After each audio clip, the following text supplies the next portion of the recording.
Hello stars, this is Luminousz Star. Welcome to another vlog day. I certainly hope you are doing well wherever you are. On that note, my stars, you already know how special you are to me. Mwah! Thank you guys and gals so much for your subscription, and I want to also thank you for motivating me as well as keeping me passionate about keeping Luminousz Star channel active. Special shout out to my stars who are sharing their stories. You know, you never know who's going to resonate with your stories. So as you share your experiences, you never know who's going to resonate with your story. So you're inspiring other people as well as motivating them to continue to thrive forward past narcissistic abuse. Now, Narcissistic Abuse Awareness Month is June. So I want to go ahead and encourage my stars, not only share your stories, increase your research this month. Again, this month is Narcissistic Abuse Awareness Month. So read up. On that note, this is the book that I'm reading right now. I'm still going through it. It's a thick book. So whenever I have time, I read a couple of chapters, right? So what I did do was on a couple of videos, I did share a few pages of this book with you all. But anyway, you will find it in the description box below. Terrifying Transferences, the Aftershocks of Childhood Trauma. Very good book. Okay, again, look in the description box below for the details. So if this is your first time visiting Luminousz Star, welcome to Luminousz Star. And if you would like to become a part of our Star family, please select that subscription button below. And we would love to have you a part of our Star family. And of course, we welcome you to the Luminousz Star channel. All right, today's video is a vlog. So I'm just going to be talking about a little bit of this and that. However, I'm just coming back from my VA appointment, right? Actually, I had two appointments. Anyway, I'm just getting back and just about to have me some lunch here before I head back out. And I just wanted to do a quick vlog and let you all know, since this month is Narcissistic Abuse Awareness Month, I know I'm sounding like a broken record now, but try to do a little bit of just a slight increase in your information, whether that's reading another book or going online and researching the topic of narcissistic abuse and the aftermath of it.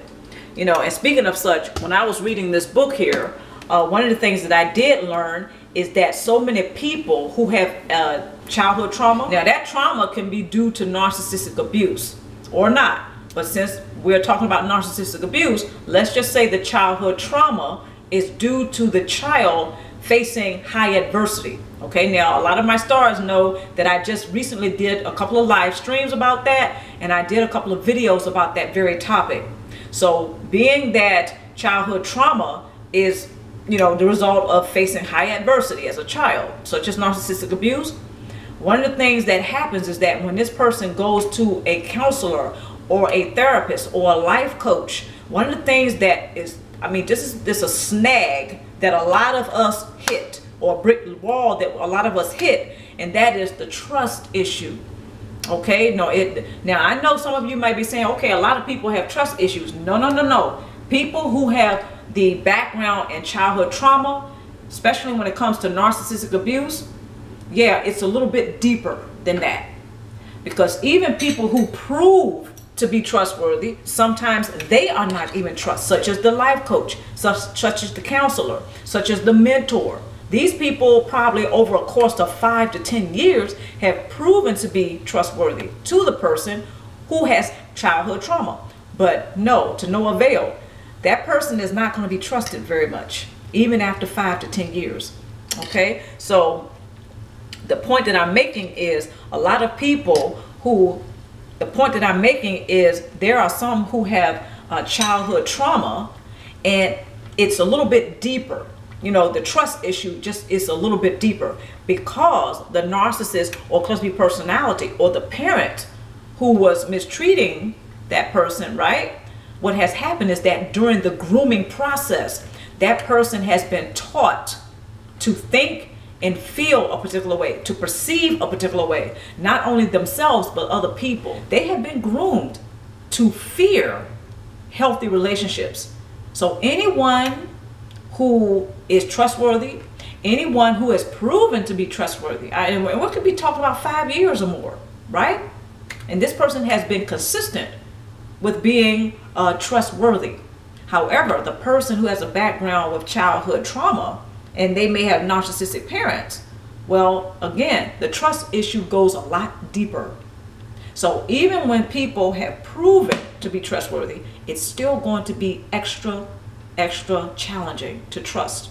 So even when they go to a counselor or a therapist, then one of the main issues is going to be that trust. Another thing that happens is that this person, you know, they may have a memory of not being able to trust his or her parents, who may have cluster B personalities or narcissistic personalities. So now as an adult, this person is going to his or her counselor. They're not going to be able to knock down that wall very easily. Not saying it is impossible. It's just going to be a little bit challenging, because that person who's dealing with the counselor or the mentor or the life coach or even a clergyman, you know, somebody, or clergy woman, right? Someone that you would think that they would trust, especially after maybe a few years of having that relationship established. No, it's going to still be tough, because that person, in the back of his or her mind, or in their subconscious mind, they still remember not being able to trust mom or dad who has a cluster B personality. That's still going to be there even 30 years later, maybe even 40 years later or more. A lot of narcissistic parents, they groom their children to behave and think a particular way. So therefore, certain emotions are going to be experienced, such as anger, maybe even sadness, right? And then that child, as they grow, they're probably going to move into a state of depression and a state of anxiety.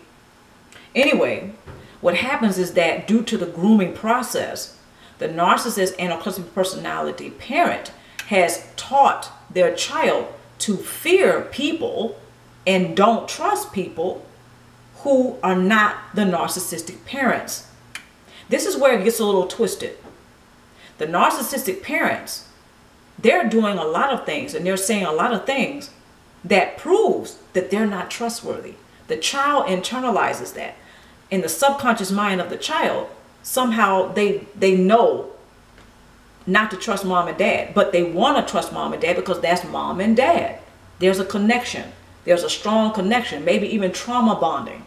So when that child grows up into an adult and they go see a counselor, a mentor, or a life coach, someone who proves to be trustworthy, that particular programming in the subconscious mind that says mommy and daddy is not to be trusted, but I want to trust them, that same signal is going to, or that same alert or that same triggering is going to happen.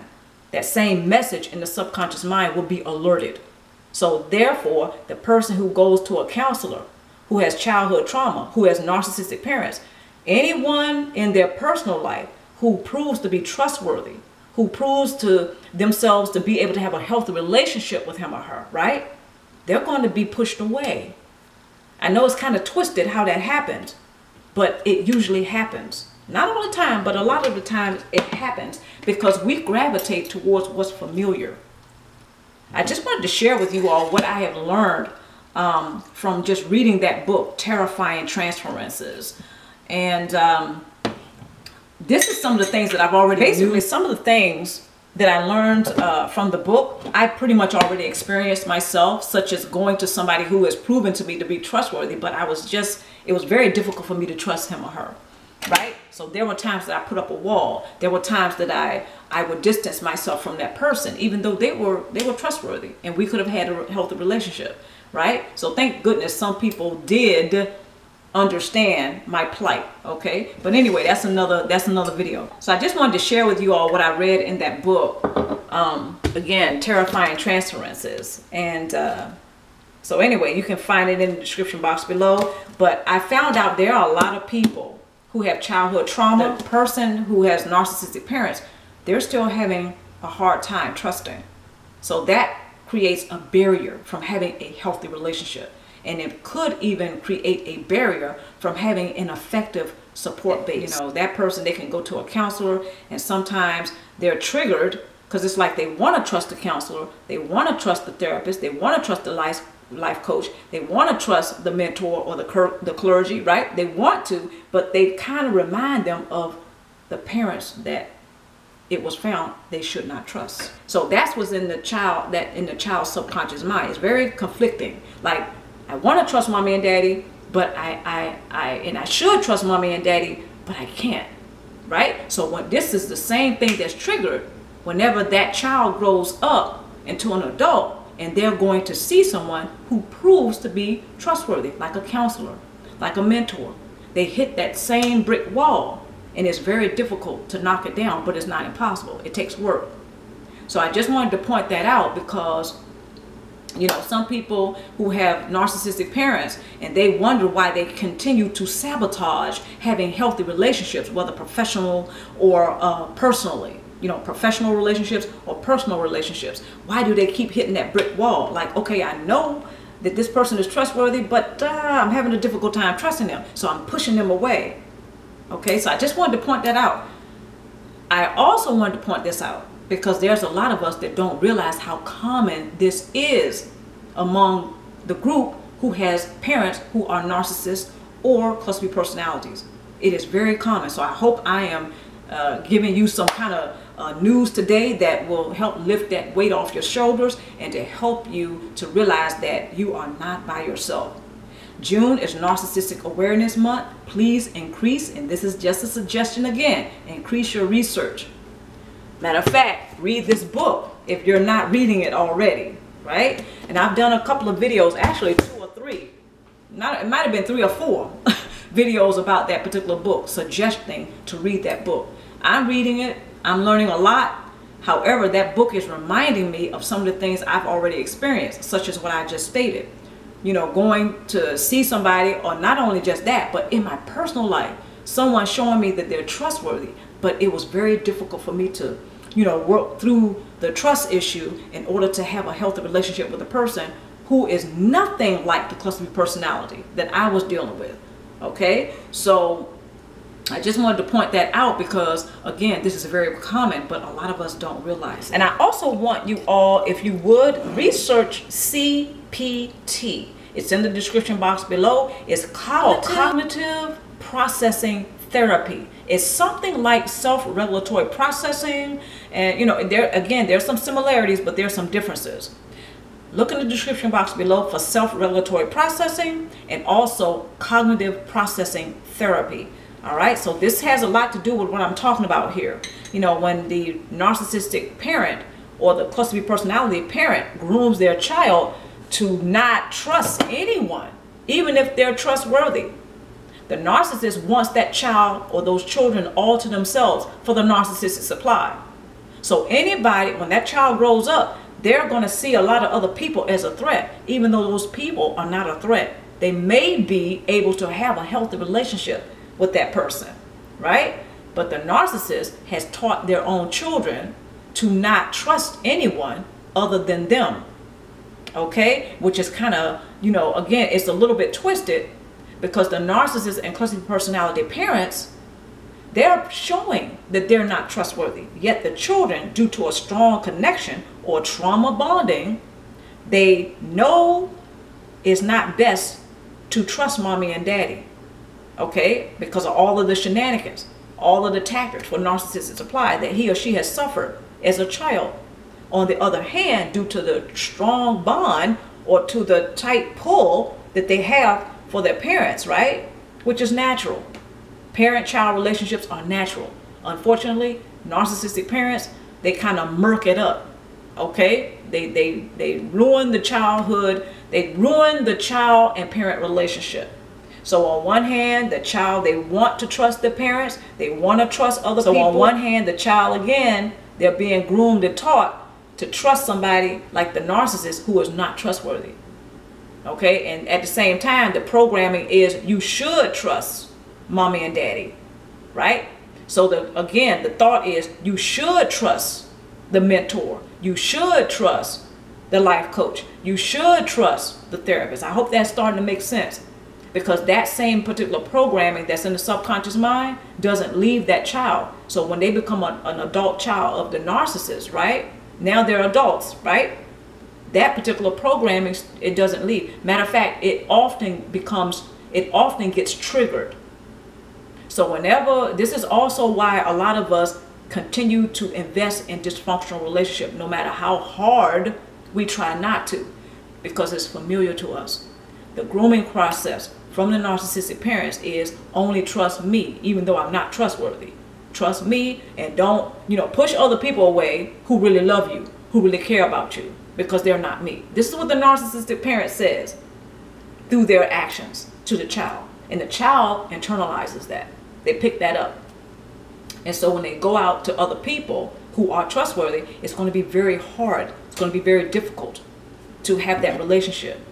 So this is why I say, this is why some of us, we continue to repeat that scenario, that pattern that's very toxic, very destructive, very dysfunctional. And that is repeatedly investing in relationships with narcissistic people who are narcissists, or have a cluster personality, or they have a predatory nature, or they are abusive in some kind of way, shape, or form. Okay, so this is why, because that same programming is playing. The narcissistic mom and dad, they started that ball rolling. They taught their children to trust them, even though they're showing the child that they're not trustworthy. It's very conflicting. Okay, it's very confusing, very conflicting to a child. So that child grows up with that mixed message. So when they meet other people as adults who really are trustworthy, who really can have a great relationship with them, those are the people they push out or push away, and they put up a wall. And ironically, and this is the real twisted part, people who are very familiar to him or her, like the narcissistic parent, oh yeah, let's come on in, let's have a relationship, right? And I'm not scolding anyone, I'm just pointing out how this is very common. Okay, so I really hope you all have enjoyed this vlog, and I'm about to go ahead and get me some lunch. And also, I want you all to know there's more videos coming up Thursday. There's more videos and vlogs coming up, period. Increase your knowledge, do some more research, read some more books, go online, and really arm yourself with more information. So this way, whoever you're going to that's a part of your support base, you can absolutely be able to navigate that in a way that's satisfactory to you. And you feel like you can see some progress being made. Okay? Our home, incubator of life, through our lines